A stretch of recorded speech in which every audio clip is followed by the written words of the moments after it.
அஸ்ஸலாமு அலைக்கும் friends, welcome back to Hadis mom lifestyle. இப்போ நம்மளோட சேனலில் என்ன பார்க்க போகிறோம்னா, ரொம்ப டேஸ்ட்டான தக்காளி பருப்பு எப்படி செய்கிறதுன்னு சொல்ல போகிறேன். வாங்க வீடியோக்குள்ளே போகலாம். அதுக்கு முன்னாடி என்னோடய சேனல் சப்ஸ்கிரைப் பண்ணாதவங்க சப்ஸ்கிரைப் பண்ணிக்கோங்க. மறக்காமல் பெல் ஐக்கானை கிளிக் பண்ணிக்கோங்க. அப்போ தான் நான் போடுற வீடியோஸ் உங்களுக்கு நோட்டிஃபிகேஷனில் வரும். ஓகே, இப்போ 1/4 கிலோ தக்காளி எடுத்துருக்கோம். அதை நறுக்கி எடுத்து வச்சுக்கணும். இப்போ ஒரு குக்கரில் தேவையான அளவுக்கு எண்ணெயை ஆட் பண்ணிக்கலாம். எண்ணெயும் ப்ளஸ் நெய்யும் ஆட் பண்ணும்போது ரொம்ப டேஸ்ட்டாக இருக்கும். இப்போ தாளிப்பு ஐட்டம்லாம் என்னென்னா, பச்சை மிளகா, கருவேப்பிலை, சின்ன வெங்காயம் எல்லாம் நறுக்கி வச்சுட்டு தாளிப்புக்கு மட்டும் கொஞ்சம் ஆட் பண்ணிக்கணும். மற்ற தக்காளியில் ஆட் பண்ணிக்கலாம். சின்ன வெங்காயம் நறுக்கி வச்ச சின்ன வெங்காயம், கருவேப்பிலை, பச்சை மிளகா இதெல்லாம் தக்காளியோடு ஆட் பண்ணிக்கணும். ஸோ இந்த மாதிரி ஆட் பண்ணி நம்ம சேர்க்கும்போது ரொம்ப டேஸ்ட்டாக இருக்கும் அந்த குழம்பு. எங்கள் அம்மா இப்படி தான் சேர்த்து செய்வாங்க. சில பேர் தாளிப்புலேயே ஆட் பண்ணிடுவாங்க, சில பேர் அந்த செய்யக்கூடிய தக்காளிலேயே ஆட் பண்ணுவாங்க. இப்போ குழம்பு மிளகாய் தூள் சேர்க்குறோம்.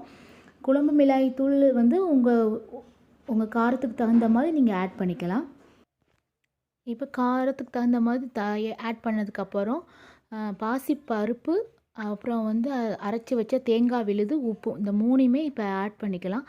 ஆட் பண்ணதுக்கப்புறம் நம்ம அதை நல்லா கலந்து விட்டுட்டு அதுக்கப்புறம் மொத்தமாக குழம்புல தாளித்து விட்டுறலாம். இப்போ எல்லாத்தையும் சேர்த்து கலந்து விட்டதுக்கப்புறம் நம்ம குக்கரில் தாளித்த ஐட்டத்தோடு சேர்த்து ஆட் பண்ணிக்கலாம். இப்போ நம்ம எல்லாத்தையும் சேர்த்து ஆட் பண்ணுறோம். ஸோ ஆட் பண்ணதுக்கப்புறம் நம்ம தேவையான அளவுக்கு நம்ம உப்பையும் ஆட் பண்ணிவிட்டு கொஞ்சம் போல் தண்ணியும் சேர்த்துக்கலாம். ஸோ இப்போ நல்லா கலந்து விட்டுக்கலாம். கலந்து விட்டதுக்கப்புறம் இந்த டைமில் தான் நம்ம உப்பு நல்லா டேஸ்ட்டாக உப்பு இருக்குதான்னு பார்த்துக்கணும். உப்பு இல்லாட்டா நம்ம இந்த இடத்துல ஆட் பண்ணிக்கலாம். அதே மாதிரி காரம் இல்லாட்டாலும் ஆட் பண்ணிக்கலாம். சப்போஸ் காரம் அதிகமாகிருச்சுன்னா இந்த டைமில் நீங்கள் தேங்காய் கொஞ்சம் அரைச்சி விட்ட தேங்காய் விழுதை ஆட் பண்ணிக்கலாம். அதுவும்னாலையும் கொஞ்சம் காரம் கம்மியாயிரும். இப்போ நம்ம விசில் போட்டுட்டு ஒரு 2 விசில் வர்ற வரைக்கும் வெயிட் பண்ணலாம். ஒரு 10 மினிட்ஸ் வெயிட் பண்ணால் போதும். இப்போ ரொம்ப சூப்பராக வெந்துருச்சு. நம்ம எடுத்து வச்சுருக்கோம். இப்போ நம்ம கரண்டியாலேயே நம்ம மேஷ் பண்ணி விட்டுக்கலாம்.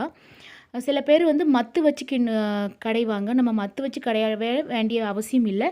நம்ம கரண்டி வச்சே நம்ம கிண்டி விட்டுக்கலாம்.